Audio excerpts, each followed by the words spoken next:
Bien, je vais vous demander de rejoindre vos places pour que nous puissions démarrer nos travaux.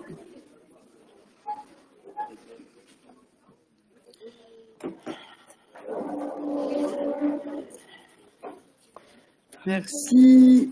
Je vais...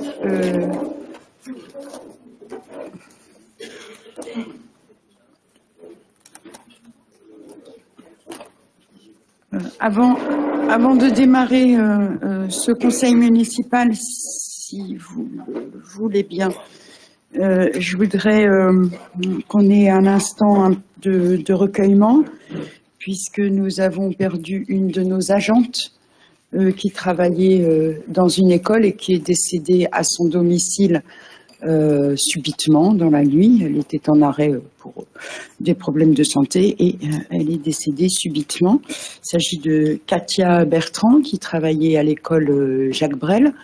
Il faut savoir, c'est une agente qui avait travaillé dans d'autres groupes scolaires et qui était bien connue de nombre de nos agents. Évidemment, ça a mis la communauté des agents, ses collègues immédiats et du moment vraiment très, très en émoi. Et puis, au-delà, évidemment, il y a un accompagnement qui s'est fait avec la psychologue scolaire pour pouvoir accompagner les enfants aussi qui ont été touchés par sa disparition, bien évidemment. Et voilà, les obsèques ont eu lieu, alors un peu loin, mais il y avait un moment de recueillement pour les proches au cimetière, au funérarium des Ifs, où je me suis rendue pour représenter la municipalité. Mais je voudrais qu'on ait un moment de recueillement et qu'on respecte bien évidemment une minute de silence pour cette collègue.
Merci pour elle et puis pour sa famille à qui, je crois, collectivement, nous adressons nos plus sincères condoléances. Bien, à l'ordre du jour de ce conseil municipal, quelques points. Ah oui, il me faut désigner, pardon, en premier lieu un secrétaire de séance et Monsieur Lofaucheux accepte avec plaisir cette mission. Je l'en remercie. Il me faut donner aussi excusez quelques absents et donner les pouvoirs. Madame Mention qui me donne pouvoir, Monsieur Philippe Richard qui donne pouvoir à Grégoire Chapuis, Madame Muller qui donne pouvoir à Monsieur Silly et Monsieur Lebeuse qui donne pouvoir à Monsieur Witter. Madame Pivert qui arrivera en retard et qui, jusqu'à son arrivée, donne pouvoir à Monsieur Lefaucheux. Alors, on commence, comme d'habitude, avant d'attaquer les projets de délibération, par les décisions que j'ai pu prendre en vertu des délégations qui m'ont été accordées par le conseil municipal depuis mai 2022, oui, puisque c'était une délibération modificative. Donc, vous avez les décisions sous les yeux. Je crois que rien de... Une mise en fourrière de véhicules, marché d'aménagement d'une tyrolienne dans le cadre du budget participatif, réhabilitation du square des Jonquilles, prestation de blanchisserie, acceptation d'indemnité de sinistre et réalisation d'emprunt. Je pense qu'il n'y a pas de sujet particulier. Oui, monsieur Cusby. Oui, merci Madame la maire. Bonsoir à toutes et à tous. Donc, juste quelques petites questions sur la réalisation de l'emprunt au titre de l'exercice 2024 d'un montant d'1,5 million €. Je pense qu'il s'agit du dernier au titre de cet exercice. Moi, j'ai relevé sur les précédents mois les deux prêts d'1,4 million, d'1,3 million pour l'EHPAD, dont un relais. Aujourd'hui, on arrive à 4,2 millions d'euros au titre de l'exercice 2024 et je pense que c'est en deçà de l'emprunt d'équilibre qui était prévu, mais si on en a un autre, on va dépasser. Alors, je pense qu'on arrive au bout. D'accord. Non, monsieur Kelby, normalement c'est bon. Hein, on est bien dans ce qu'on s'était fixé au budget. Un peu en dessous, effectivement, un peu en dessous. Et les autres étant mobilisés, comme vous l'avez rappelé, pour l'EHPAD. Ouais. Globalement, une partie en portage et puis une partie, comme on se l'était dit, une partie sur le, ville, sur la participation ville. Participation ville. On est bien d'accord. Sur cet emprunt, j'ai une toute petite question pour rappeler que les taux d'intérêt depuis quelque temps maintenant sont d'un niveau bien plus élevé que ce que l'on a connu par le passé. Là, on a emprunté à 3,18% d'euros, 3,18%. Ça fait sur la durée du prêt à peu près 350 000 € d'intérêt. Il est indiqué dans les caractéristiques du prêt qu'il y a des possibilités de remboursement anticipé. Alors c'est important parce qu'on peut imaginer que d'ici 15 ans, et donc peut-être dans 2, 3 ou 4 ans, les conditions d'emprunt seront bien plus favorables. Donc il faut d'ores et déjà, je pense, imaginer des renégociations. Et ma question, elle est la suivante. Il est indiqué donc la possibilité d'avoir des remboursements anticipés moyennant le paiement d'une indemnité actuarielle et en général dans les prêts accordés aux collectivités territoriales. La règle est d'une part précisée, mais également il y a des simulations, remboursement à 5 ans ou à 10 ans, et j'aimerais savoir si c'est le cas pour ce crédit, et si oui, ce serait très agréable d'avoir ces données-là.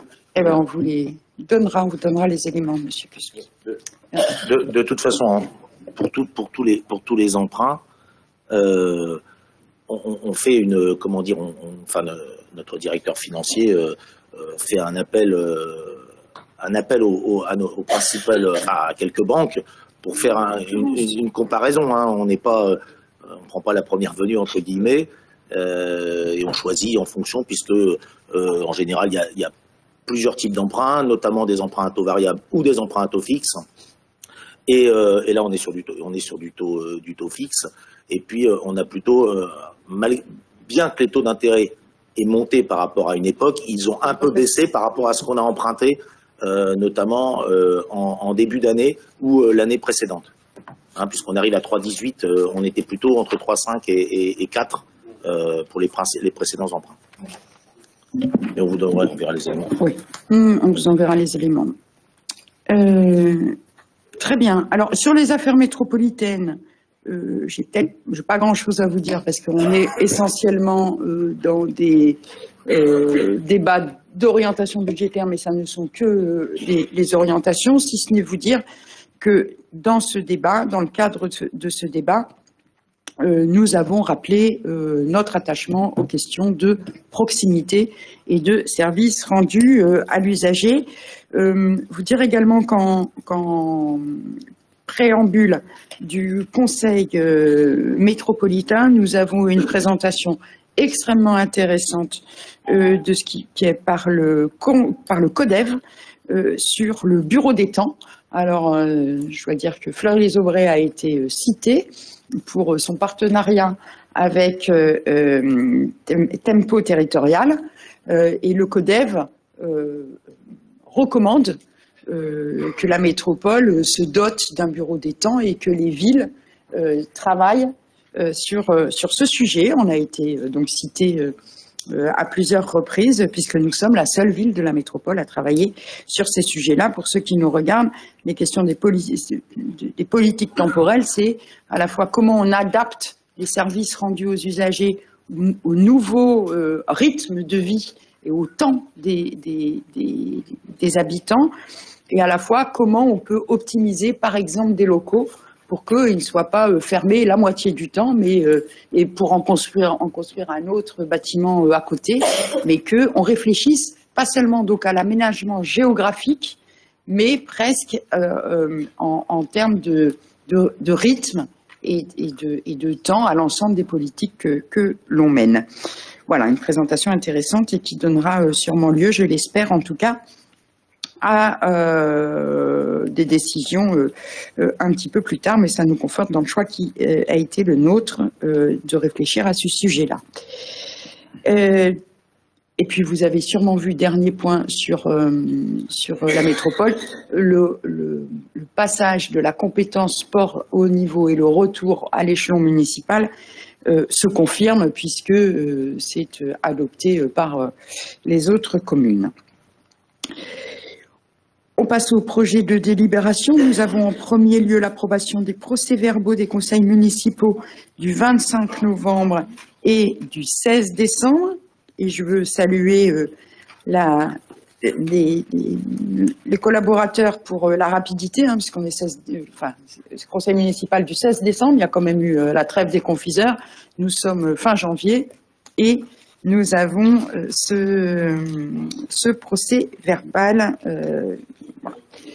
Je ne sais pas s'il y a des remarques ou si on peut passer à l'approbation. Monsieur Silly. Oui, je vous remercie. Bonsoir à tous. Pas de remarques sur les procès-verbaux. Peut-être une remarque plus générale. On regrette à nouveau, même si on connaît la pratique, s'agissant du soutien qui peut être donné par la commune à des territoires qui seraient victimes de catastrophes naturelles. Alors, on avait proposé, nous, d'accorder une aide au moment des inondations dans le Pas-de-Calais, et vous nous aviez dit non, on préfère réserver cette aide dans ce cadre-là à des pays étrangers. Bon, donc du coup, on ne retrouve pas une aide exceptionnelle au territoire de Mayotte, même si on avait pris un temps la dernière fois pour penser aux victimes. Mais voilà, le regretter et peut-être vous demander, pas forcément ici, mais un point sur toutes les actions de solidarité que la ville a pu mener pour aider nos concitoyens mahorais. Je note votre demande. Je ne vois pas bien le rapport avec le point à l'ordre du jour, mais je note votre demande. C'est un regret qu'il n'y ait pas de délibération là-dessus. J'aurais voulu le faire avant le début des délibérations, mais vous êtes parti un petit peu vite dans l'ordre du jour. Ok. Je note. Point numéro 2, sécurité et prévention de la délinquance. Mise en place de la vidéo-verbalisation à partir du centre de supervision urbain de la ville de Fleury-les-Aubrais. Et c'est Monsieur Chapuis qui nous explique cela. Bonsoir à toutes et à tous. Je vais essayer de faire rapide. Vous savez que c'était notre engagement depuis le début du mandat sur la question de la vidéoprotection. On s'était engagé à re-questionner les dispositifs existants. Et dans un premier temps, on a redéployé des équipements. On a évoqué la dernière fois des équipements supplémentaires. On a peut-être déjà évoqué, en tout cas ça a été évoqué, enfin ça avait été vu en CST, la réorganisation du service qui faisait que désormais on a des policiers municipaux qui sont derrière les caméras et plus des vidéo-opérateurs. Donc l'idée c'était de prolonger l'usage de la vidéoprotection et de la présence de policiers municipaux derrière les écrans au centre de supervision urbaine, et donc de permettre aux agents qui sont derrière les caméras de verbaliser, donc de vidéo-verbaliser. Donc en fait, c'est la même procédure que s'ils étaient sur le terrain. Ils ont leur PVE, donc ils restent des procès-verbaux électroniques, comme s'ils étaient sur le terrain, mais à travers des caméras. Et en fait, ça permet aux agents qui aujourd'hui voient des infractions à travers les caméras, qui peuvent rien faire, de pouvoir dresser les mêmes contraventions que s'ils étaient sur le terrain. Donc l'essentiel des infractions concerne la sécurité routière. Donc c'est les infractions, alors on a la liste, mais en gros c'est les infractions évidentes, la ceinture, le téléphone, l'essence interdit, les stops, etc. Et aussi un volet sur l'abandon d'ordures. Donc tout ça, ça nécessite de pouvoir avoir la plaque d'immatriculation du véhicule, bien sûr. Et donc, dans un premier temps, alors on n'est pas les premiers à le mettre en place, hein, mais dans un premier temps, on va tester sur 2 zones pour voir voilà, si c'est vraiment efficace, si c'est pertinent, si on arrive bien à lire les plaques, si nos équipements sont adaptés. Pour ce faire, on a l'obligation d'indiquer aux entrées de zone que c'est des zones de vidéo-verbalisation, donc qui sont bien délimitées, qu'on déclare en préfecture. Là, l'idée de la délibération, c'est de nous permettre de vidéo-verbaliser. Ça n'englobe pas les zones. Les zones, après, c'est quelque chose qu'on déclare en préfecture, donc on pourra faire évoluer ça librement. Là, ce qu'on vote, c'est la possibilité pour nos agents de vidéo-verbaliser.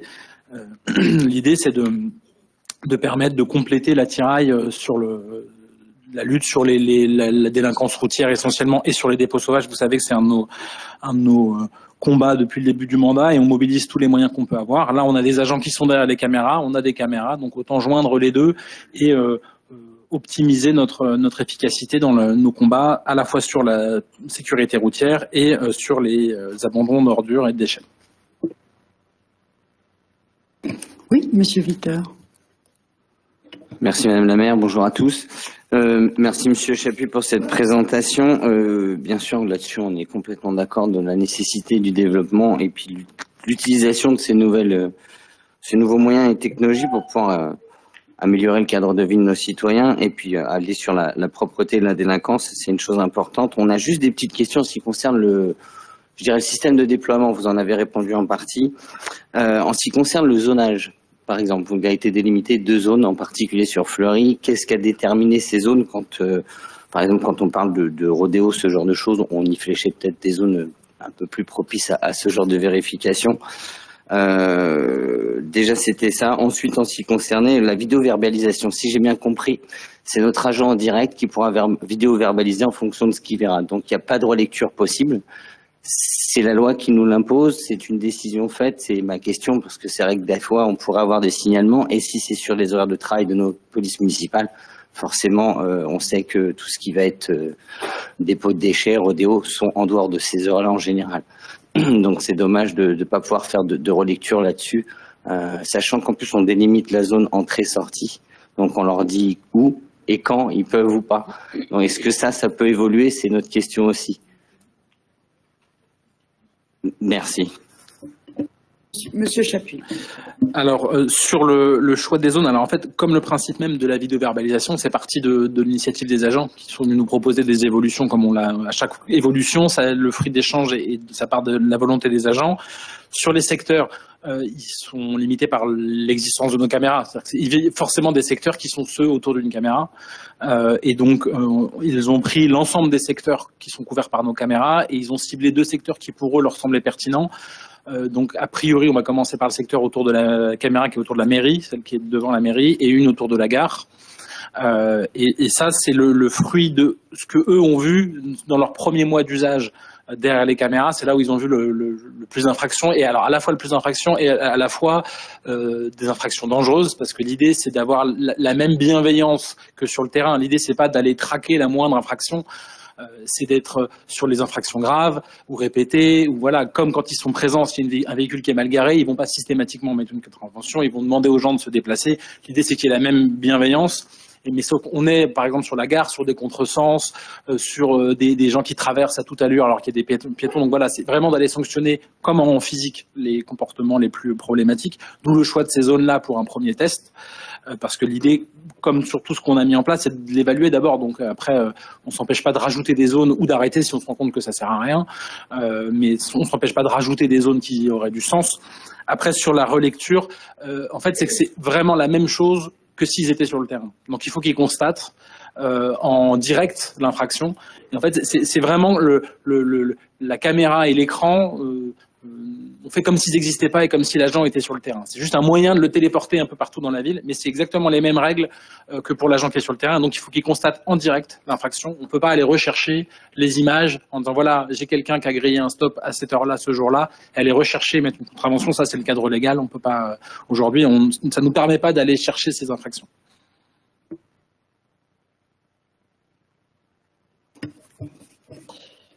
Le cadre légal. Donc. Excusez-moi, concernant l'obligation d'afficher les zones délimitées de contrôle, c'est aussi une obligation légale. Il n'y a pas d'évolution possible, par exemple, de le mettre à l'entrée de la ville en disant cette ville est soumise à. Alors, deux choses là, non. On est obligé de délimiter les zones qui sont vraiment de vidéo-verbalisation. Et en plus, il y a aussi un objectif pédagogique. L'intérêt, c'est que pour nous, les gens arrivent dans la zone, ils savent qu'il y a de la vidéo-verbalisation et donc ils sont particulièrement vigilants. Alors, il faudrait qu'il le soit partout. Mais notre objectif, parce que c'est vrai qu'on l'a évoqué en commission, mais c'est important de le préciser, les contraventions qui sont dressées ne rentrent pas dans les caisses de la ville. Et c'est vrai que c'est important de le dire, c'est que c'est pas, on se dit pas, tiens, c'est un bon moyen de dresser un maximum de contraventions qui vont remplir les caisses de la ville dans la période. C'est pas du tout ça l'idée. L'idée, c'est de faire cesser la délinquance routière ou sur les dépôts sauvages. Et donc, afficher à l'entrée des zones qu'il y a de la vidéo-verbalisation, c'est aussi un moyen que les gens se disent, oula, attention, un peu comme on avait mis les radars, comme on a mis les radars pédagogiques, c'est de dire, oula, attention, faut que je sois vigilant. Des gens qui sont pas forcément des délinquants routiers, mais qui prennent l'habitude de pas toujours respecter les stops, ou alors il y a une petite rue, ben on la prend à contresens parce qu'on va pas loin, de faire cesser ces comportements-là parce que les gens ont aussi conscience qu'ils peuvent être vidéo-verbalisés. Donc, non seulement c'est une obligation, mais en plus, on a plutôt intention de mettre le paquet là-dessus pour dissuader les mauvais comportements. Absolument. Je veux que l'on sache qu'à Fleury, il y aura des zones. Et j'espère qu'au-delà, ça influera le comportement des automobilistes sur l'ensemble de la ville. Et puis en général, les automobilistes ne sont pas délinquants de la route à un seul endroit. Donc, ça nous permettra aussi de verbaliser ceux qui ont un comportement sur l'ensemble du territoire. Juste un élément qui semble évident, mais c'est que ça va aussi permettre de mobiliser nos agents en physique qui patrouillent sur le terrain, sur d'autres secteurs, et donc d'être encore plus efficaces dans notre couverture. Il ne s'agit pas de déserter ces zones-là, hein, mais de les mobiliser davantage sur d'autres secteurs. Monsieur Viter. Dernière question, combien de temps on se donne pour l'expérimentation et puis après, combien de temps on fait un point? Est-ce que ça a déjà été fléché ou pas du tout? Alors, c'est une bonne question et on a eu je souris à Michel Boitier parce qu'il m'a posé exactement cette question-là sur comment on évalue et combien de temps on se laisse. Donc, on s'est posé cette question, on m'a posé cette question et on s'est posé cette question.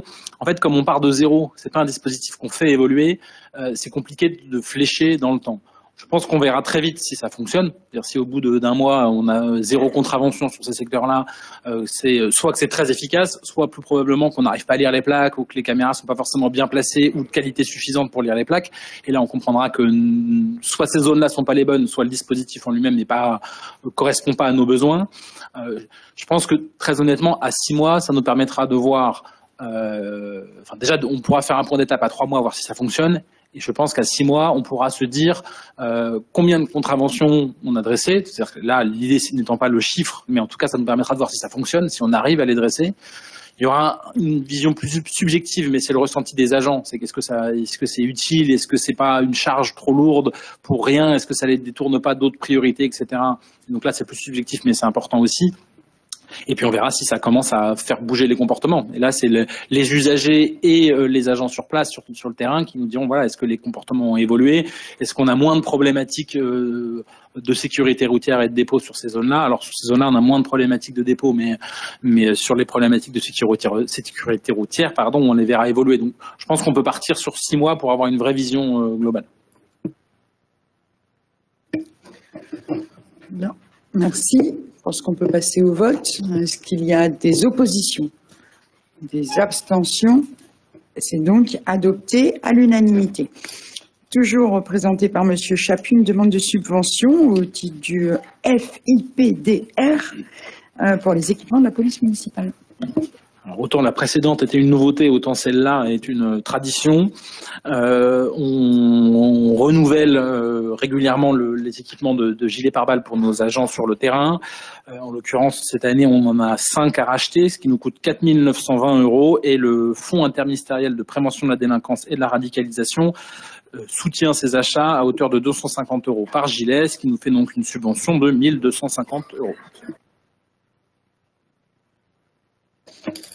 Pas de sujet, j'imagine, pour cette délibération, pas d'opposition, pas d'abstention, c'est adopté à l'unanimité. Nous passons au chapitre des finances, avec une demande de subvention au conseil départemental pour l'acquisition de la résidence autonomie Ambroise Croizat.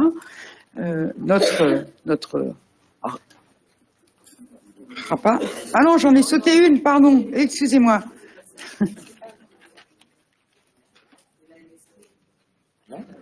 Non, donc ça n'est pas moi. Non, pas du tout. Donc, je dis bien, je ne vais pas me laisser distraire. Donc, une demande de subvention au conseil départemental pour l'acquisition de la résidence autonomie Ambroise Croizat. Donc, qu'on soit clair, c'est un sujet que j'ai évoqué lors de mes vœux à la population. Un projet, et là on n'est pas sur le projet d'acquisition, hein, mais sur une demande de subvention. Monsieur Lacroix. Merci Madame la maire. Effectivement, on est sur une demande de subvention qui sera validée dans le cadre du vote du budget, puisque pour l'instant on n'a pas encore voté le budget, mais le calendrier, hein, je crois que Monsieur Cuby, vous aviez posé des questions là-dessus, et je crois que ça a été dans la réponse qui vous a été donnée. Le calendrier du département, hein, des subventions nous obligeait à passer cette demande là. D'ailleurs, voilà, parce que sinon on n'était plus éligible à cette subvention. Donc avant notre budget, on aurait voté notre budget en fin d'année, ça aurait été bon, mais là c'est pas le cas. Donc on va dire une demande, pas de principe. On espère qu'elle se concrétisera à travers le budget, mais en tout cas, on n'est qu'au stade de la demande de subvention. Effectivement, donc vous le savez, hein, la résidence Ambroise Croizat, autonomie Ambroise Croizat, donc qui a été construite dans les années entre 74, 75, et je regardais tout à l'heure, elle a été ouverte en janvier 76.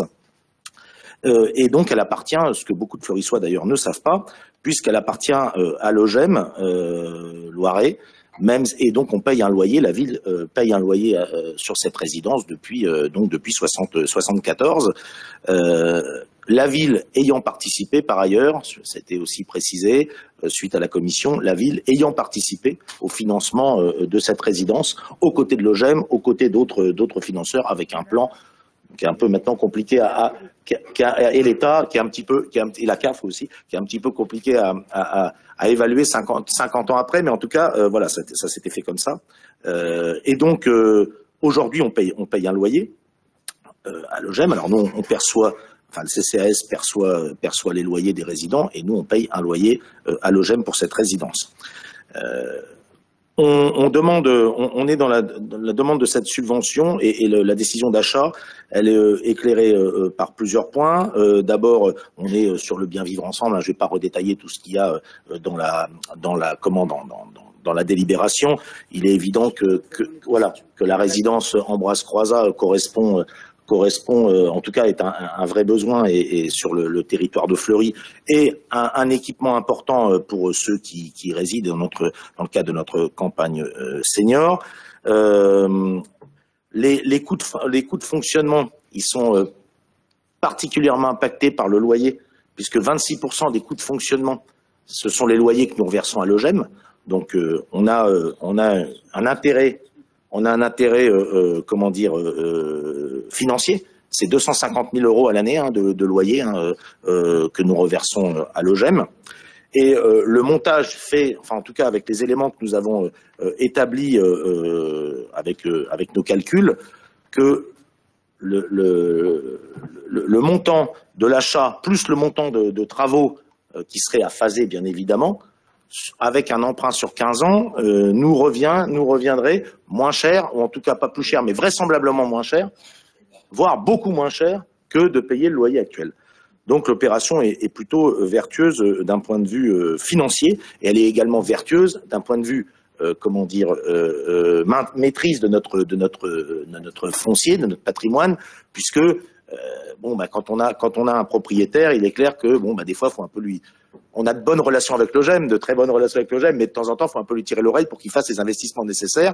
Et elle a besoin d'un petit coup de jeune, notre résidence de cinquantenaire, et donc, même s'il y a de l'entretien qui a été fait, et donc, on va avoir besoin de faire un certain nombre d'investissements, notamment, je pense à des travaux d'isolation, voilà. Donc, il nous a semblé intéressant, avec ces différents éléments, de se porter acquéreur de cette résidence, sous réserve toujours du vote du budget dans 2 mois maintenant, et donc avec un montant d'achat. On avait discuté avec l'OGEM, parce que l'OGEM, évidemment, on leur a pas forcé la main, ils étaient quand même assez intéressés, ils nous l'avaient plus ou moins proposé depuis déjà environ 2 ans, mais enfin bon, le temps qu'on évalue les éléments, et donc pour un montant d'achat qui s'élèverait, alors on est hors frais notariés, à 579 684 €, à affiner malgré tout, et en fonction des frais notariés. Voilà, et donc Voilà. et voilà, et donc de demander une subvention, pardon, au département volet 3, sur les projets d'investissement à rayonnement communal volet 3, pour l'acquisition de cette résidence Ambroise Croizat. Voilà, j'essaie de faire un peu, parce que tout n'est pas... C'est pas simple. Voilà, donc on a un patrimoine qui ne nous appartient pas, mais qu'on utilise depuis des années, pour lequel on a dû... Enfin, ce serait plus facile si on était propriétaire. Ça nous coûte 250 000 € de loyer, et en le rachetant, on aura une annuité qui sera, allez, on va dire, au pire égale, et normalement meilleure que le coût de ce loyer, en tenant compte de l'acquisition et des travaux nécessaires. Bien, Monsieur Cusby, Monsieur Cusby, Monsieur Silly, pas d'autres prises de parole? Alors, je vous écoute. Très bien, merci Madame la maire. Peut-être une remarque en préambule, et ensuite un certain nombre de questions qui se posent.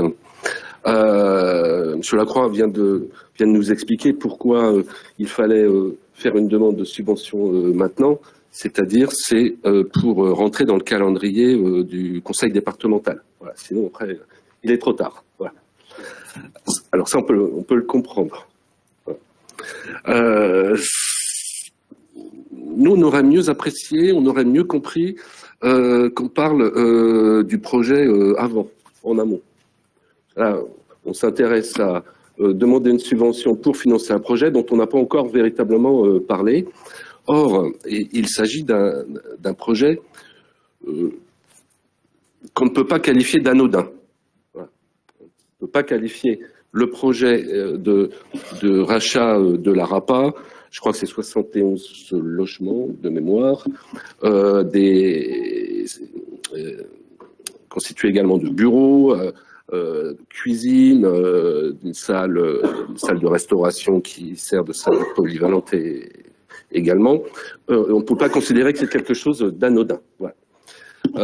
Au cours de la commission des finances, Madame la maire, que vous présidiez ce jour-là, exceptionnellement, j'ai commencé à poser quelques petites questions, puisque je découvrais une semaine avant les Fleurissois, puisque vous avez annoncé à l'occasion des vœux, une semaine après la commission, donc, comment avez-vous dit, un scoop. Voilà, un scoop. Alors, un scoop qu'on n'a pas travaillé en amont, nous, élus conseillers municipaux. Voilà. Voilà. Certes, mais on n'est pas là pour faire des scoops, on est là aussi pour travailler, faire vivre la démocratie au sein des assemblées délibératives. Absolument, croyez que je m'y attelle. Voilà. Alors, présenté de la manière que cela a été fait, effectivement, on peut se demander si ça ne serait pas une bonne idée. Voilà.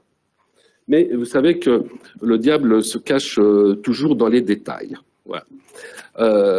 Vous nous expliquez qu'il y a des travaux, mais pas de souci, en empruntant, on va pouvoir financer les travaux, et puis finalement, c'est les économies de loyer qui vont permettre de financer ces travaux. Il faudra nous dire lesquels. Tout d'abord, J'ai demandé il y a une semaine par courriel un dossier technique sur les besoins en termes de mise à niveau des bâtiments. Pour le moment, je ne l'ai pas encore reçu, mais à vous, je veux dire, à vos services. Mais au cours de la commission, il était question de réfection du toit terrasse, de ravalement et d'isolation, et on tournait autour des 2 millions de mémoire. Tout compris. Avec l'achat. D'accord. Mais après, on pourrait parler des ascenseurs. On pourrait parler, parce qu'il y en a. Ouais. On pourrait parler également de la réhabilitation de l'ensemble des logements. Vous les connaissez, moi aussi, on les a visités. Pas forcément ensemble, mais on les a vus. Voilà. Notamment les salles d'eau, en fait, qui sont sur le même format qu'il y a 50 ans, quoi. Alors même qu'aujourd'hui, il faudrait adapter les salles d'eau, peut-être avec des douches à l'italienne, en tout cas rendre quelque chose de plus pratique pour les résidents. Voilà. On peut penser aussi aux cuisinettes, hein, qui peut-être mériteraient d'être refaites. Peu ou prou, une réfection totale d'un appartement, on peut l'estimer tel que je viens de la décrire, avec la remise aux normes d'électricité, etc. On peut peut-être évaluer une réhabilitation totale d'un logement à 20 000 €, ou autour de 20 000 €, multiplié par 71. Vous voyez, on peut rajouter plus d'1 million d'euros derrière. Donc, la question qui se pose, en tout cas la première, c'est sur le modèle économique. La construction de cette résidence, elle a été faite il y a 50 ans sur un modèle économique extrêmement précis, qui est un partenariat avec un bailleur social, d'une part, et une collectivité, d'autre part. Bailleur social empruntant, au travers d'un PLS, d'un plan, parce qu'on est dans du logement social. Les loyers que nous lui versons tous les ans permettent à la fois de rembourser l'emprunt, d'une part, de provisionner également des sommes pour garder les bâtiments en bon état. C'est le modèle économique. Aujourd'hui, on changerait de modèle économique et il nous reviendrait, nous-mêmes, de provisionner en quelque sorte chaque année des sommes pour des futurs travaux qui, même si en l'espace de quelques années, on peut remettre à niveau peut-être la façade, les menuiseries, et que sais-je encore, il n'en reste pas moins que dans 15 ans, dans 20 ans, il y aura encore des travaux à faire. Donc, je serais très très intéressé, Madame la maire, d'avoir ce fameux dossier technique sur l'état du bâtiment et sur les travaux qui, sur le long terme, devront être faits et pas seulement ceux que vous avez évoqués. Ça, c'était le premier point. La conclusion de ce premier point, c'est est-ce que c'est une bonne affaire? Parce que l'OGEM veut s'en défaire, on le comprend au travers de votre délibération. Il est partant pour s'en débarrasser, entre guillemets. C'est ce qui est écrit quasiment. Non? Alors, c'est une mauvaise interprétation de ma part. Donc, est-ce que c'est une bonne affaire, comme vous avez tenté de l'exposer, ou est-ce que ça ne consisterait pas à acheter des futurs travaux qui mettraient notre collectivité en difficulté? Et ça, c'est bien un dossier technique, une analyse précise qui pourrait nous le dire au travers d'un nouveau modèle économique qu'il faudrait nous présenter le moment venu, lorsque nous aurons à statuer ici dans cette assemblée sur le principe d'un rachat. Ça, c'était le premier point. Deuxième point, c'est sur le statut des logements. À ma connaissance, et peut-être me démentirez-vous, il s'agit aujourd'hui de logements sociaux. Et les locataires peuvent bénéficier à ce titre de l'APL. En cas de rachat, quel impact sur le statut de ces logements? Resteront-ils des logements sociaux? Alors, je vous pose cette question parce que derrière, il y a des conséquences en fait. Si on devient bailleur social, de plein exercice, puisqu'on est propriétaire, voilà, alors la ville aura de nouvelles obligations. Peut-être d'ailleurs des obligations sur un nouveau plan comptable, des obligations en termes de provision réglementée pour les futurs travaux. Et puis des obligations également en termes de bilan annuel à faire directement au ministère du Logement. Et donc, est-ce que tout ça a bien été évalué? C'est une question qui ne demande pas nécessairement de réponse ce soir, mais c'est une question à laquelle il faudra répondre le moment venu. Donc, nous n'avons pas une opposition de principe sur le principe de racheter l'ARAPA, mais nous voulons y voir clair. Voilà. Nous voulons y voir clair et j'espère que ça pourrait être le cas le moment venu lorsque vous nous présenterez votre projet d'acquisition. En ce qui concerne la demande de subvention, on ne va pas s'y opposer, mais vous aurez bien compris que ça ne valide pas pour autant le principe de l'acquisition sans qu'on y voit clair. C'est bien l'objet de la délibération, c'est juste la demande de subvention. Oui, je vous en prie. Bonsoir, merci. Juste un tout petit complément. C'était, Stéphane a parlé de la phase, on va dire, du volet investissement. Mais en fait, sur le volet exploitation, on peut aussi s'interroger parce que j'ai vu qu'il y avait pas mal de résidences sociales qui étaient en difficulté par rapport à, du fait de leur modèle économique et du fait qu'en fait, les résidents payent une redevance qui contient à la fois une partie de loyer, on va dire, et une partie de charges, mais que compte tenu de l'augmentation des charges ces dernières années, eh bien, finalement, la réévaluation du loyer avec les index réglementaires, elle n'arrive pas à couvrir, en fait, les frais d'exploitation et les établissements sont de plus en plus en difficulté. Voilà. Donc, c'était un aspect supplémentaire plutôt en phase d'exploitation. Je vous en prie, mais la phase d'exploitation, on l'a déjà en même temps. Puisqu'on loue, on paie un loyer et on paie des charges et c'est nous qui donnons à bail les logements déjà. Donc à partir du moment où demain l'annuité qui permettra de rembourser et l'achat et les travaux est inférieure au loyer qu'on verse à l'OGM Loiret, ce que vous dites et que j'entends, hein, n'est pas plus présent que dans le modèle actuel. Non, de fait. Monsieur Cusby, oui, et puis après, si vous voulez bien, on va passer au vote. Prenons l'exemple d'un contrat de maintenance préventive, notamment sur l'exploitation des ascenseurs. Aujourd'hui, c'est l'OGM ou c'est la ville qui les paye? Je pense que c'est l'OGM, parce que c'est de son ressort. Voilà. Demain, ça reviendra à la collectivité. Oui, absolument. C'est aussi une meilleure maîtrise du patrimoine qu'on donne à bail à nos seniors. Et donc, vous disiez vous-même qu'on avait un petit sujet sur la rénovation des logements. D'ailleurs, sur cette rénovation des logements, Madame Borne, qui va nous confirmer que c'est en cours. En fait, il y a d'ores et déjà des logements qui sont en rénovation. Merci Madame la Bonsoir à tous. Alors, je ne sais pas, vous vous souvenez aussi, déjà l'année dernière, l'année d'avant, on était passé par ACM Formation pour refaire déjà des logements qui étaient déjà faits. Là, en début d'année, on a encore des logements qui sont faits. C'est en lien avec l'OGM Loiret. Il y a 10 logements qui vont être refaits.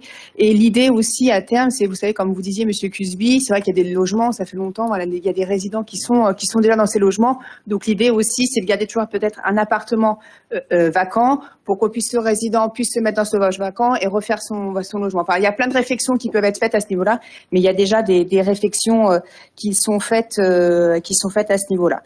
Et puis les points d'eau aussi, ça c'est souvent avec l'OGM pour les douches, comme vous parliez tout à l'heure, Monsieur Cusby, pour les douches. Alors c'est vrai qu'il y a des douches encore qui sont anciennes avec les marches, etc. Il y a des choses qui avaient été refaites justement pendant ces réflexions, et donc c'est toujours avec l'OGM parce que voilà, comme vous dites, ça appartient là à l'OGM et c'était aussi à eux de faire ces financements. Donc il fallait aussi voir avec l'OGM Et à chaque fois qu'on refait un logement, donc on refait systématiquement, donc du coup, la salle d'eau. Voilà. Voilà les éléments que je pouvais vous apporter. Monsieur Cusby, une dernière prise de parole. Oui, simplement pour converser avec Madame Borgne sur la nature des travaux. C'est intéressant, les travaux. Madame Borgne évoque la réfection des appartements, notamment par une association. ACM Formation, avec des chantiers d'insertion. Voilà. Mais il s'agit en fait de refaire les peintures, éventuellement le sol. Bref, c'est ce qui concerne ce que l'on appelle la charge du locataire. Mais vous avez évoqué la salle d'eau, où vous expliquiez qu'il fallait prendre la tâche de l'OGEM et pour coordonner les travaux. Mais justement, la salle d'eau relève du propriétaire. Vous voulez changer une baignoire, ça relève du propriétaire. Et du coup, c'est l'OGEM qui payait cette partie du travaux. Voilà. Oui, mais c'est avec l'OGEM qu'il fallait le négocier pour que ce soit fait. Bah, bien évidemment, puisque c'est lui le propriétaire. Donc, ce que je veux dire, c'est que demain, il faudra prendre en charge l'intégralité de la réfection d'un appartement. C'était tout le sens de ma troisième prise de parole. Il y avait également, mais on aura le temps de discuter tout ça, il y avait également dans les loyers des provisions pour travaux. Voilà, il y avait des provisions pour travaux qui étaient d'ailleurs variables d'une année à l'autre. Et c'est pour ça que c'est nous qui en payons déjà une partie. Monsieur Delaporte. Merci Madame la maire. Bonsoir à toutes et tous. Oui, justement, j'avais parlé justement de la provision. On paye juste comme m'a dit Madame la maire, on paye une provision tous les ans qui paye ces travaux de plomberie. Après, pour revenir sur les travaux qui sont à hauteur d'1,3 million, effectivement, il y a la toiture terrasse, l'isolation par l'extérieur des murs et le changement de toutes les menuiseries. Et actuellement, il y a une provision pour travaux qui s'élève à peu près à 80 000 € par an. Donc avec ça, on peut faire à peu près 3-4 appartements. Donc une rénovation complète, ça peut aller de 10 000 à 20 000 € d'un appartement. Bien, je vous propose... Ah, Monsieur Silly maintenant. Vous me l'aviez accordé en plus, ce serait dommage de me... Ah oui, c'est vrai, j'avais noté Stéphane Cusby. Vous voyez que j'ai été patient. J'aurais dû vous donner la parole avant, mais excuses, monsieur. Je vous remercie, Madame la maire. Bon, je vais pas être redondant parce qu'il y a beaucoup de points de vigilance ou de questions qui sont tout à fait justes. Peut-être 2-3 points. Bon, vous disiez tout à l'heure, non, le GEM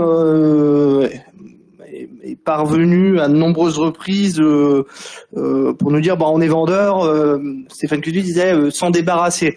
Bon, sur la délibération, sur le point 3, qualité du projet, je lis la première phrase. Cela fait plusieurs années que le bailleur a fait une offre à la ville pour le rachat de ce bien. Pardon, à notre demande.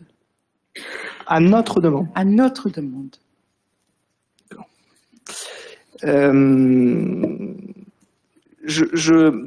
Peut-être une remarque un questionnement qui va dans ce sens-là. On a eu vent d'une étude qui avait été commandée auprès d'un cabinet, je crois le cabinet KPMG, sur l'état du bâti. Est-ce que c'est une information qui est vraie? Ce serait une étude de 2023 qui peut-être aura éclairé votre décision, mais du coup, ça aurait été intéressant de pouvoir en disposer. Enfin, je rejoins ce qui a été dit sur le tuyautage d'un projet, c'est-à-dire que avant de déterminer qu'on doit aller, et c'est toujours intéressant d'aller chercher des subventions, de discuter du projet en tant que tel. Voilà. Et c'est vrai que à minima, au-delà de l'ensemble des pièces, documents qui ont pu être évoqués, cette étude, si elle existe, encore une fois, aurait pu être intéressante pour éclairer notre décision. Une petite problématique pour nous. Enfin, on a deux grosses problématiques, au-delà, je le dis, des questions qui ont pu être posées. La première, c'est qu'il est évoqué donc il s'agit d'une demande de subvention avec qui porte du coup sur l'achat du bâtiment, dont le prix est évalué, alors hors frais de notaire, mais on va faire des arrondis à 580 000 €. Il est coutume de renseigner soit un montant euro d'une subvention attendue, soit d'un pourcentage.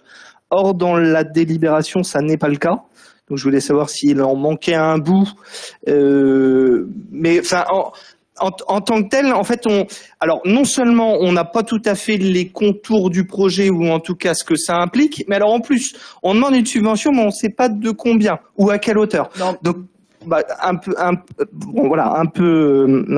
peu gênant sur le principe. Et puis, autre point qui nous gêne, mais un point qui est vraiment politique, et ça réside vraiment dans le titre de la délibération.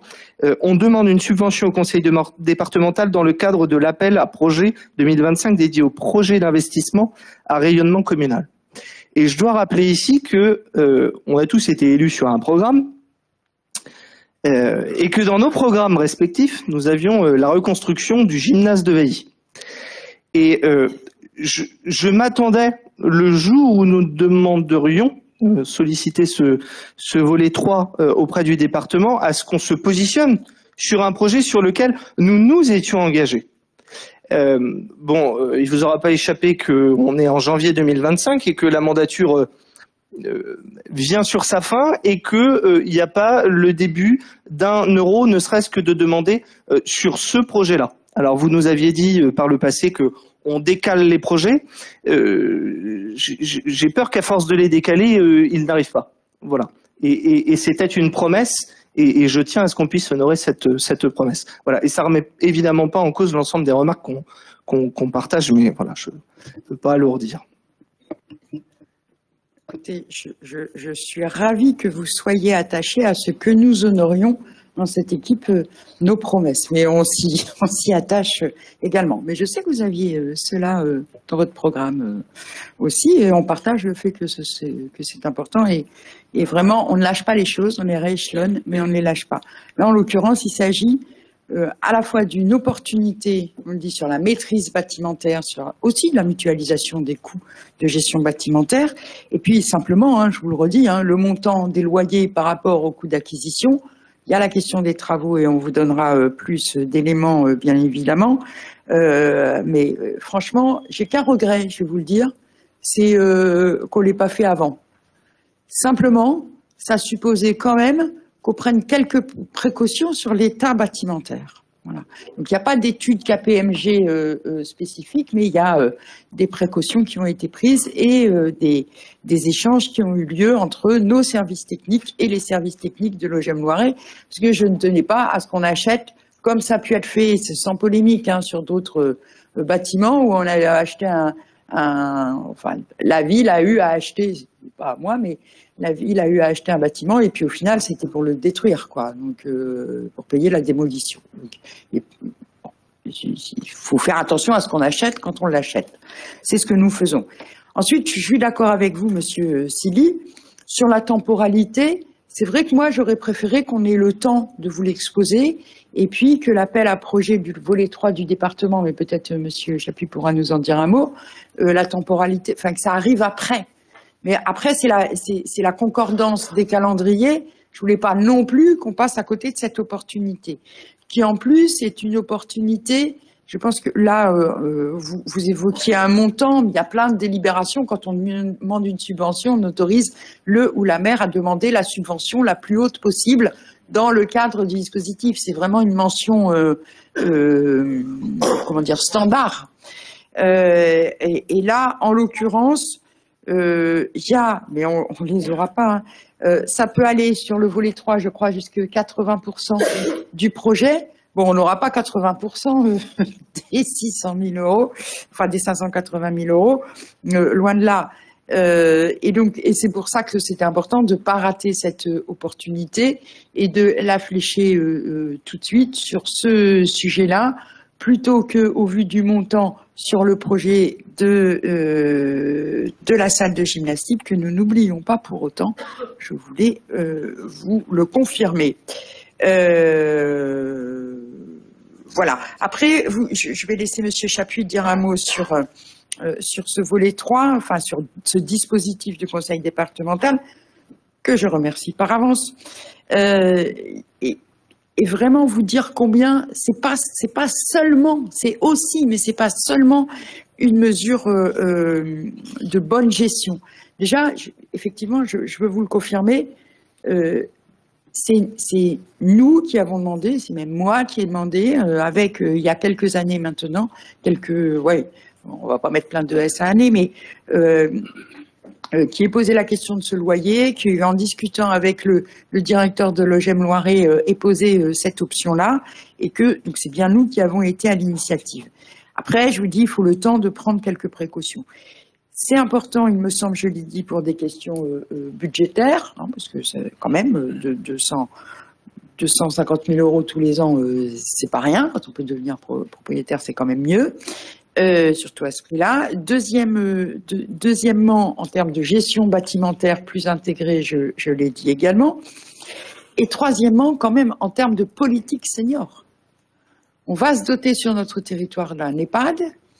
On a une politique senior qui s'est ouverte avec des activités seniors, notamment tant en matière de santé, de prévention, tant en matière sportive, parce que ça rejoint les questions de sport, tant en matière culturelle, qui c'est pour une offre qui, pour certaines, était restreinte aux résidents de la RAPA, on l'a ouverte à l'ensemble des seniors du territoire, et on essaie, en pensant aussi à l'EHPAD, de réfléchir à un parcours pour qu'on puisse bien vieillir à Fleury-les-Aubrais. On est chez soi d'abord et actif, et puis on est en retraite, on s'occupe avec les associations. On continue à se maintenir en forme, à avoir des activités culturelles, sportives, à bénéficier de prévention. Et puis, on peut avoir un moment où on a besoin d'aller en résidence senior, et puis, mais il faut que le lien se fasse. Et puis ensuite, avec la RAPA. Donc l'idée, c'est aussi d'avoir la maîtrise de ce patrimoine, la maîtrise de l'offre et une constellation de dispositifs d'équipement et aussi de bâtiments qui nous permet de penser plutôt qu'en agglomérant des petits bouts, mais avoir une construction plus cohérente sur les politiques seniors. Et je crois qu'on doit bien ça à nos seniors. Voilà ce que je voulais vous dire. Monsieur Silly, et puis après on passera au vote. Ah oui, j'ai oublié Monsieur Chapuis, pardon. Monsieur Chapuis avant Monsieur Silly. Non, juste un mot sur cette enveloppe du volet 3 qui nous permet dans chaque canton de répartir des enveloppes définies. Une précision tout d'abord, alors que nous on fait le choix de maintenir nos investissements, même si on en repousse certains, la majorité du conseil départemental a fait le choix de baisser de 20% ses enveloppes, c'est une décision que je partage pas, que j'ai pas partagée, mais c'est le jeu, donc les marges sont plus limitées.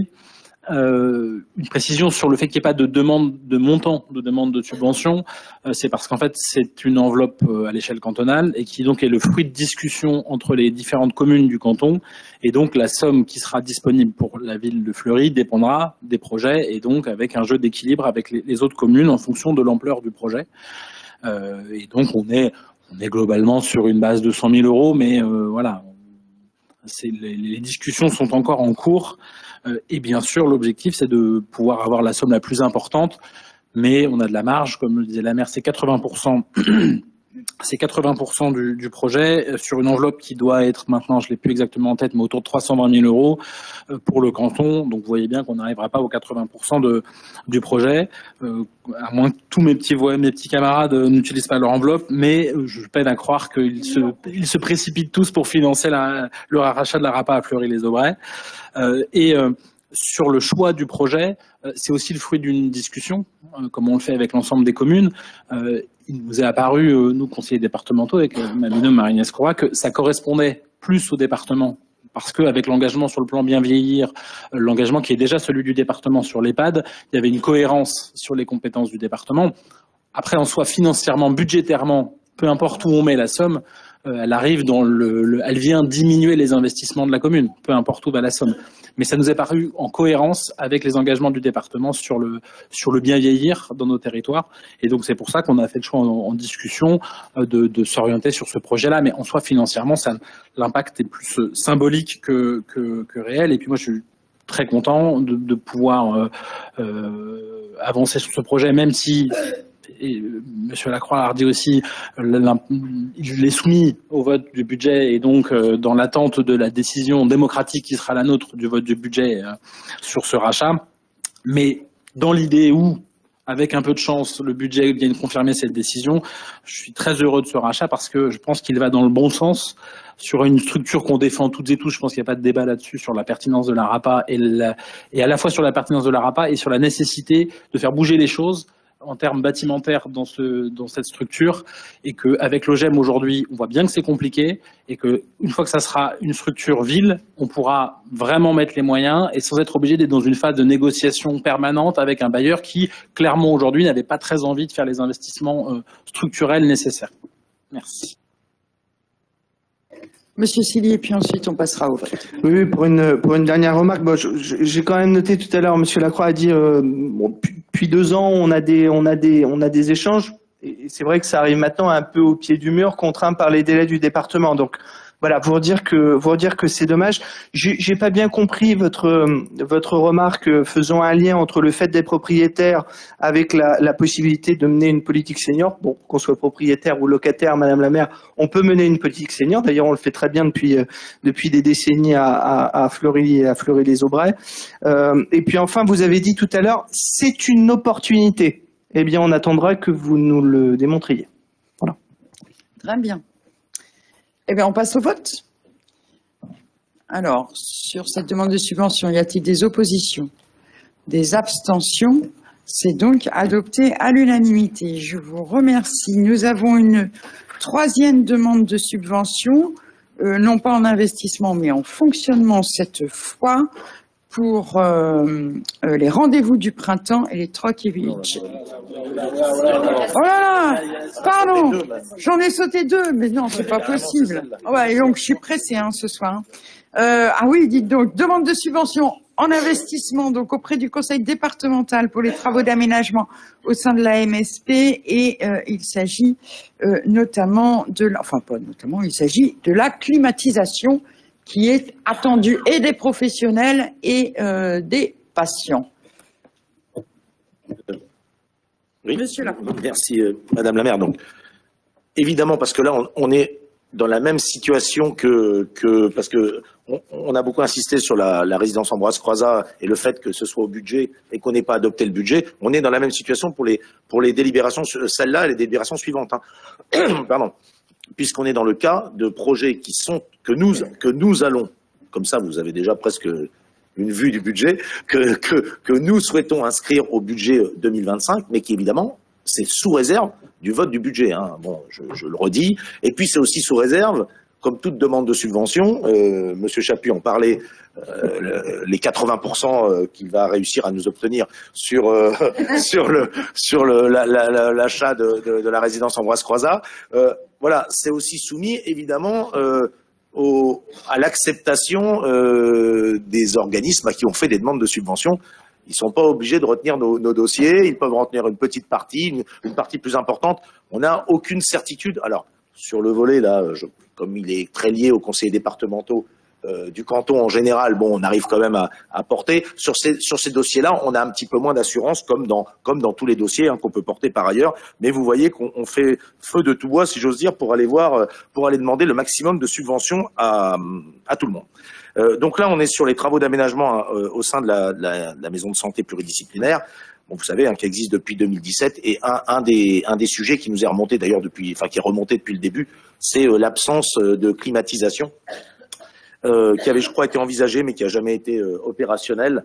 Et donc, ça pose un certain nombre de problèmes, évidemment, notamment pour des personnes qui se rendent à cette MSP, qui sont, en général, plutôt souffrants.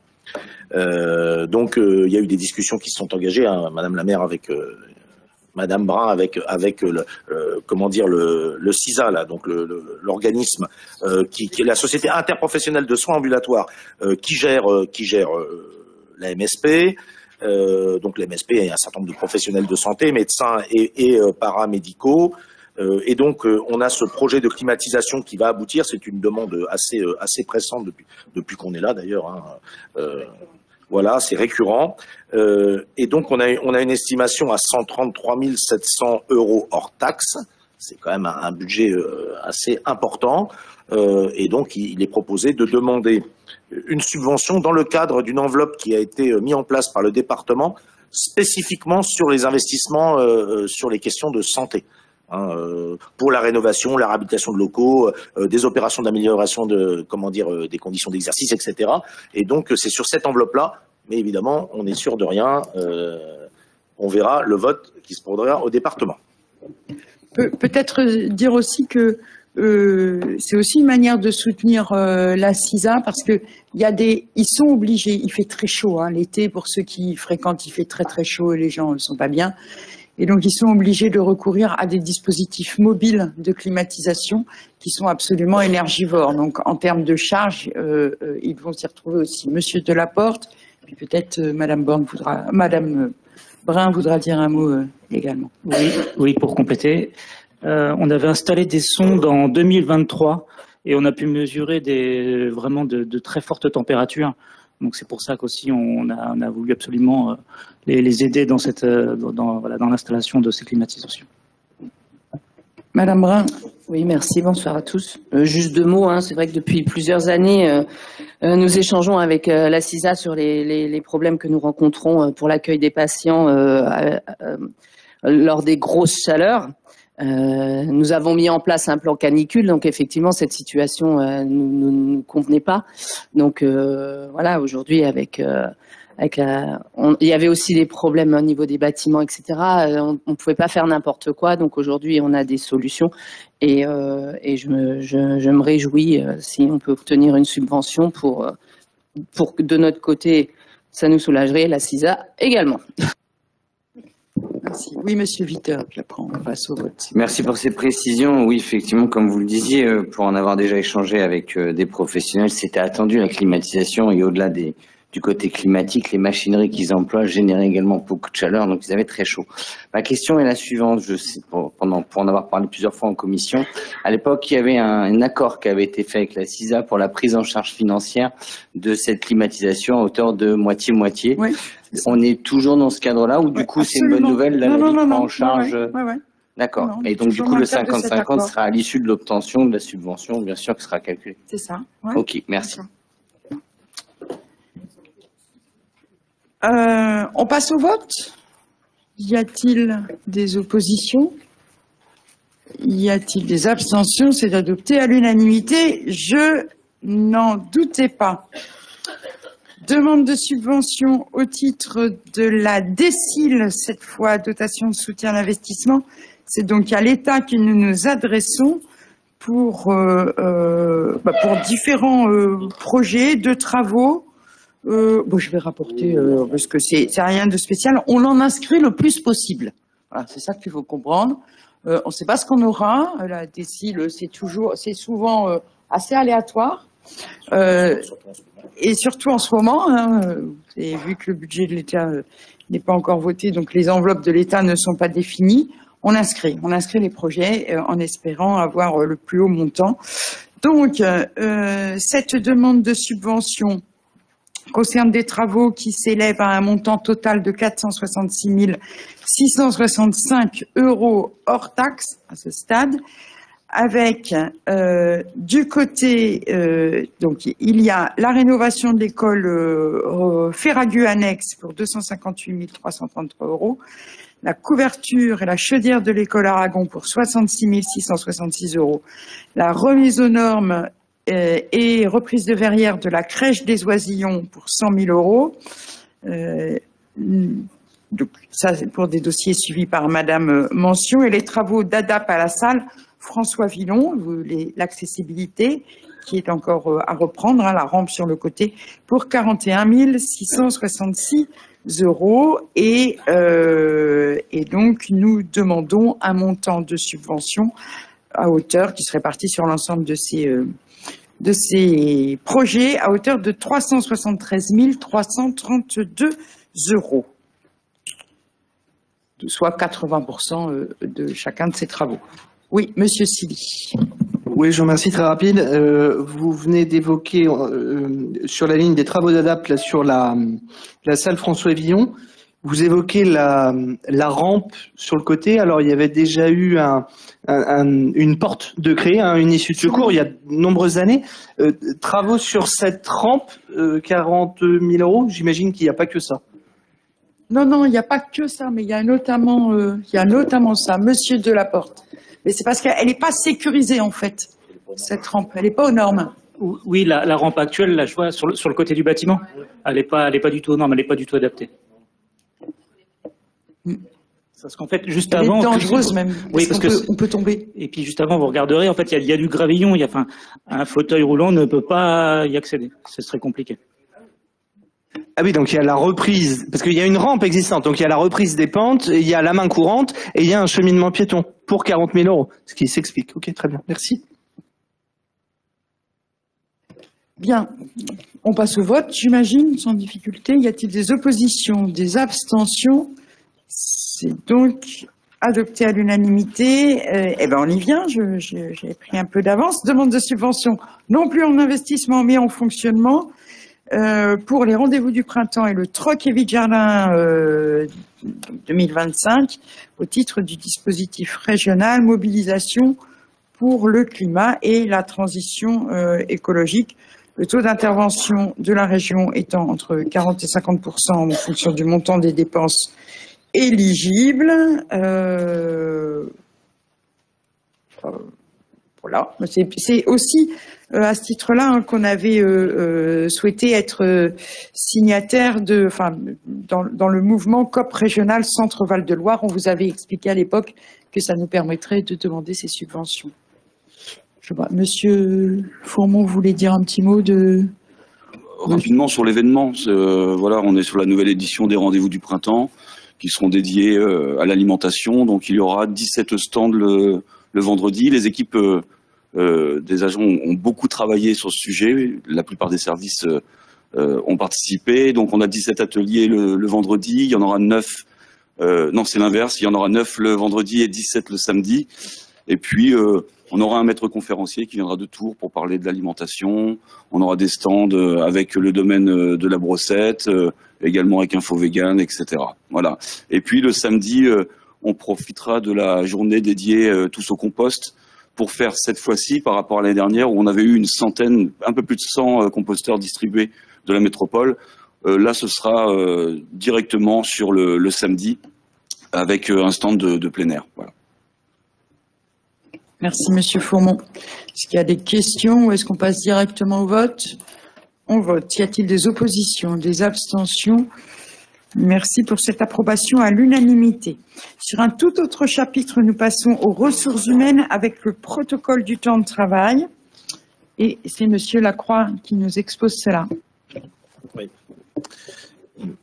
Donc, effectivement, vous le savez, hein, la loi de 2019, dite de transformation de la fonction publique, nous a obligés à revoir le régime de travail de nos agents et le temps de travail des agents pour atteindre, comment dire, la durée annuelle de 1607 heures, et donc à négocier un nouveau protocole de temps de travail, chose qu'on a fait en 2021 avec une entrée en vigueur, une application au 1er janvier 2022.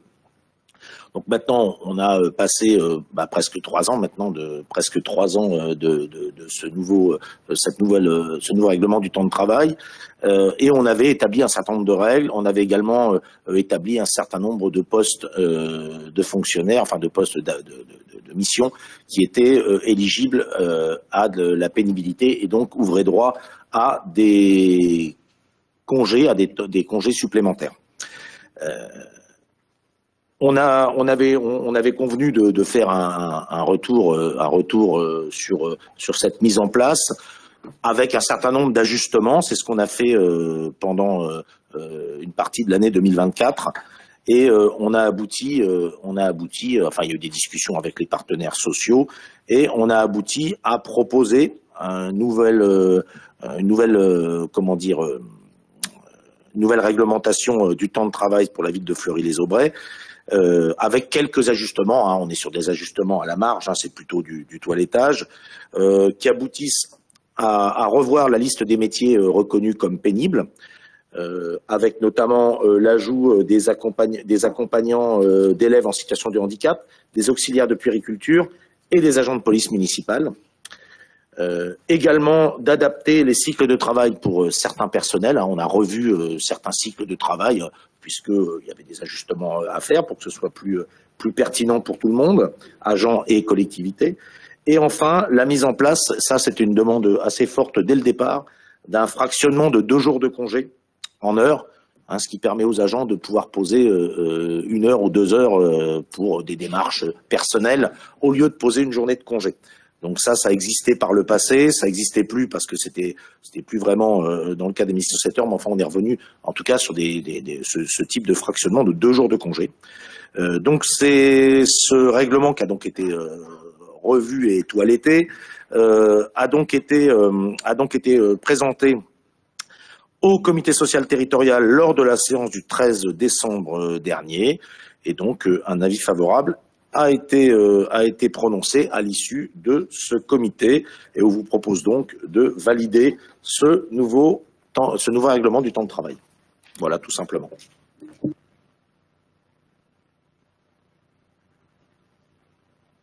Merci, pas de questions.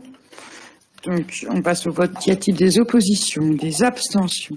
C'est donc adopté à l'unanimité. Nous passons à la délibération numéro 9 avec, c'est technique, le renouvellement de la convention pour l'intervention d'un ACFI, c'est-à-dire d'un agent chargé de la fonction d'inspection, convention passée avec le centre de gestion. Monsieur Lacroix. Oui, alors c'est technique et important. Enfin, c'est important, mais c'est technique. Donc effectivement, le décret de 85 relative à l'hygiène, sécurité, médecine professionnelle et préventive dans la fonction publique nous oblige à désigner donc un agent chargé de la fonction d'inspection, un ACFI en jargon. Pour garantir la conformité, notre conformité aux obligations en matière de santé et de sécurité au travail. Donc c'est un professionnel de la prévention qui apporte une expertise en matière d'hygiène et de sécurité. Et on a deux solutions. Qui pour répondre à cette obligation, soit d'avoir un agent en interne avec une formation, ad hoc, soit de conclure une convention, notamment avec le centre de gestion du Loiret, qui met à disposition un ACFI conformément au code de la fonction publique. Alors je trouve que c'est toujours plus intéressant d'avoir quand même un œil extérieur que d'avoir un agent interne à la collectivité, même si beaucoup d'agents sont très compétents dans le domaine de la prévention. D'avoir en plus un œil extérieur, c'est quand même très intéressant. C'était par le passé comme ça, et évidemment, on a choisi, y compris avec les représentants du CHSCT, enfin anciennement CHSCT, de continuer sur ce dispositif avec le centre de gestion. C'est un dispositif qui nous coûte 5 500 € à l'année, ce qui est vraiment pas très cher compte tenu du nombre d'heures qui peut passer, des visites et du niveau d'expertise. Et puis on travaille bien avec lui.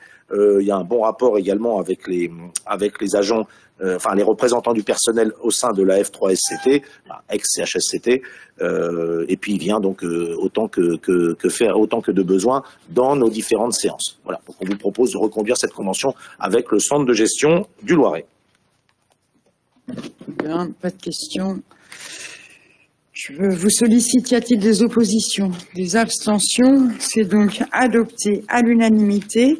Nous passons au dernier point qui est au chapitre RH, toujours le renouvellement de la convention avec le CASI de Tours. Alors ça peut sembler loin, mais en fait, le CASI de Tours, il gère le restaurant d'entreprise du CASI situé à Fleury-les-Aubrais. Et donc, vous vous souvenez, on avait une convention on a une convention qui permet aux agents de la collectivité d'accéder au restaurant, à ce restaurant du CASI et de bénéficier donc de repas équilibrés et accès à proximité de leur lieu de travail. C'était quelque chose qui était réclamé de longue date par les agents.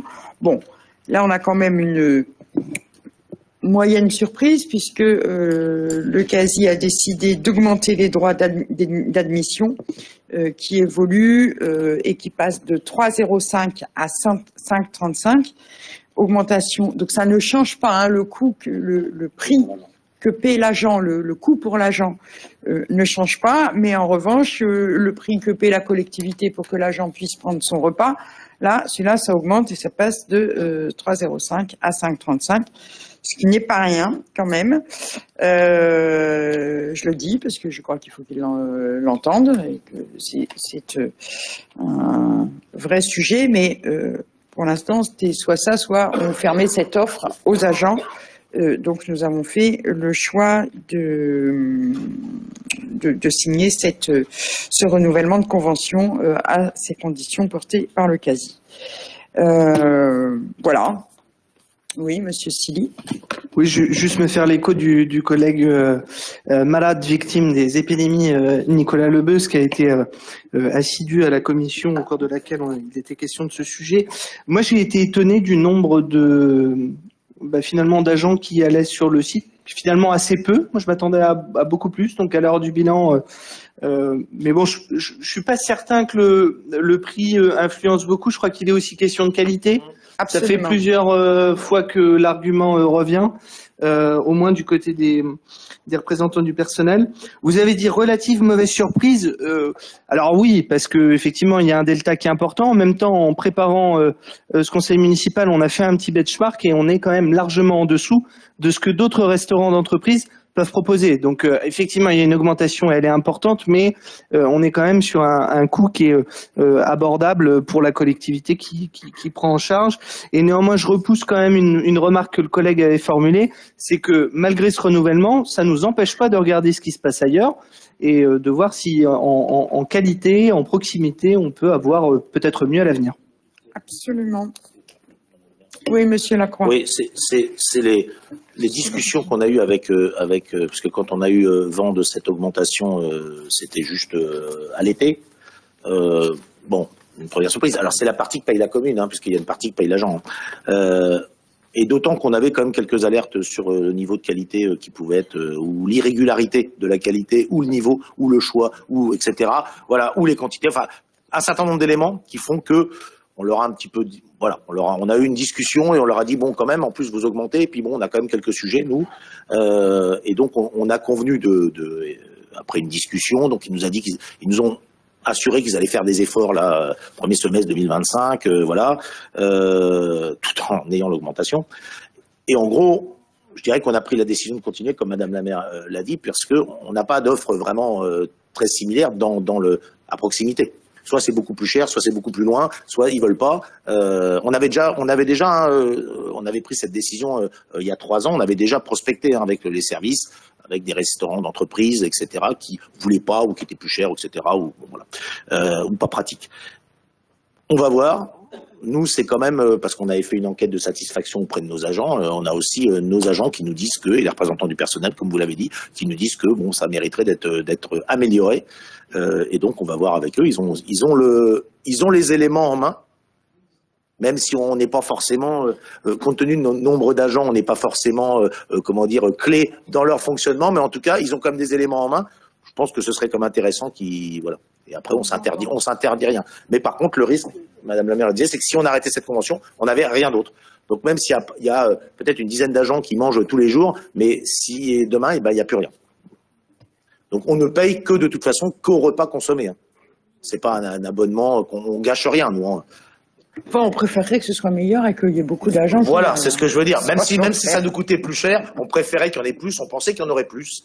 Mais je pensais, moi, plutôt une vingtaine, une trentaine, mais a priori, c'est pas le cas. Après, il y a les habitudes qui sont assez particulières aussi. Enfin, dans le personnel, les habitudes de déjeuner des personnels.